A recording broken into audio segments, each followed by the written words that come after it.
App.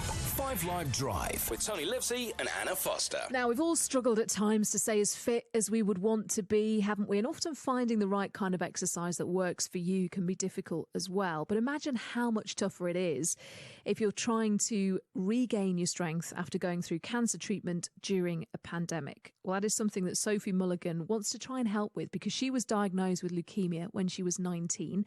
And now, 5 years later, she's launching a support group to help people in the same situation. Hello, Sophie. Hi. So take me back, because when this diagnosis happened, you were at university, but you were really, really active and sporty. Yeah, I was. During sixth form in school, I played volleyball, I played netball. I was a regular gym goer, and that didn't stop when I went to university. I used to use the gym facilities there too. So for someone who was quite active and strived to have a very fit lifestyle, getting a cancer diagnosis is just devastating, and it just hit me so hard, as you can imagine. Yeah. Before you were diagnosed, had you noticed, were any of the symptoms or anything that was changing within you related to your fitness or feeling tired or anything like that? It was strange, actually, because I was exhausted, and I just put that down to early starts for university. You're going out a lot, you're drinking probably too much, and you do think, well, that's probably taken a toll on my lifestyle, and that's why I am so exhausted. But it got to the point where I was losing an incredible amount of weight. People were commenting on how much weight I'd lost. I'd always been relatively thin anyway. That's just my natural build, but people were noticing I'd gone really, really thin, and it quite worryingly so. And that's what made me go to the doctors. I was obviously unexplained weight loss combined with a chest infection that I just couldn't shift for around 3 weeks.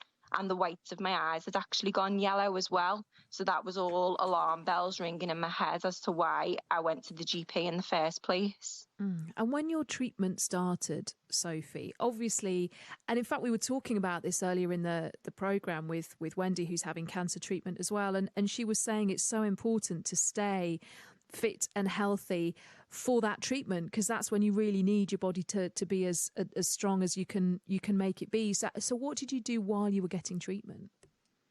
Yeah, I agree with all of that. When I was having treatment, my consultant, he used to come to me and say, if you lie in bed all day, you will not get better. You will get infections, you will struggle to breathe. So please, as much as you can, just get out of bed and move around.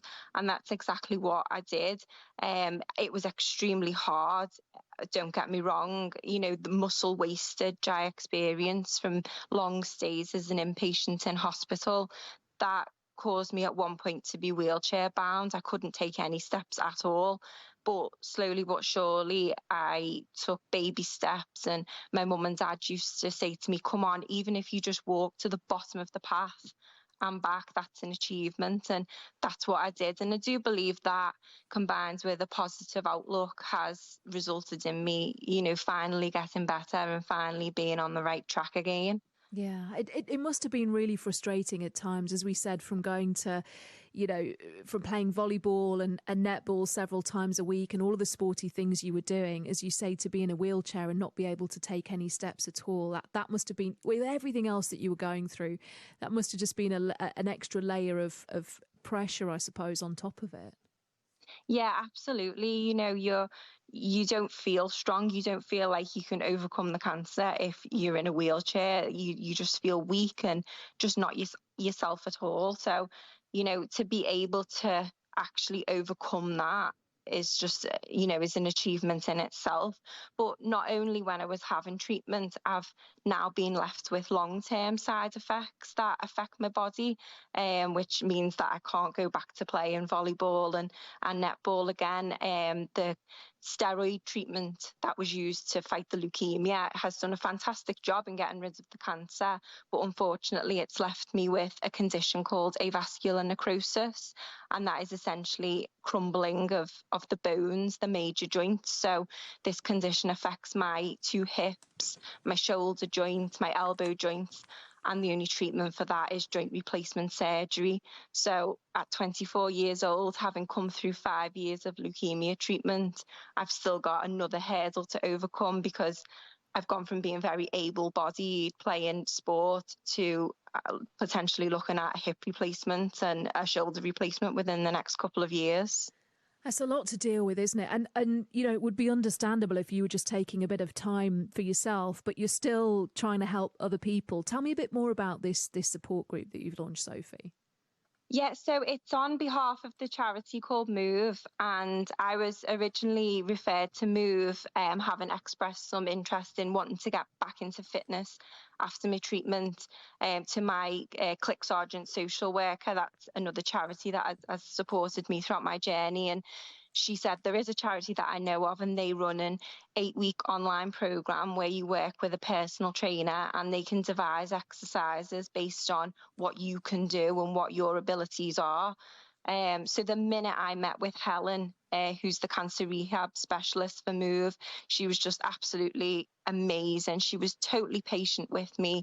She actually opened my eyes to realise that, okay, I can't exercise like a normal 24-year-old, but there's plenty of things that I can do, and that would essentially keep the pressure off my joints and give me pain relief, you know, rather than taking lots of medication. Exercise and building up muscle around those joints has acted like a pain relief for me.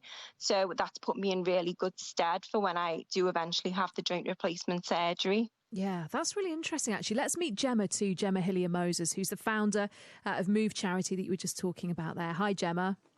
Hi guys, how are you? Very well, thank you. I think Sophie put it really brilliantly there, how important it is, particularly at a time when you maybe don't feel like you can or want to exercise, yet the value of trying to do something and keep fit. Absolutely. And can I just say how amazing Sophie is? It's just amazing to listen to you and hear those, you know, real life stories, but the benefits that you've also achieved through the work that you've put in and the work that you've done with Helen. And I think one of the main things, so I was diagnosed 8 years ago with cancer at the age of 24. And the reason why I founded Move Charity was because I never received any support around keeping moving, keeping active, both with my physical and mental health when I was diagnosed with cancer. And I just didn't want any other young person to go through that, because I came from a sporty background. I rehabbed myself back after I finished my treatment and realized the power of a strong body and a healthy mind. And I wanted to make sure that other people were getting the support that they need.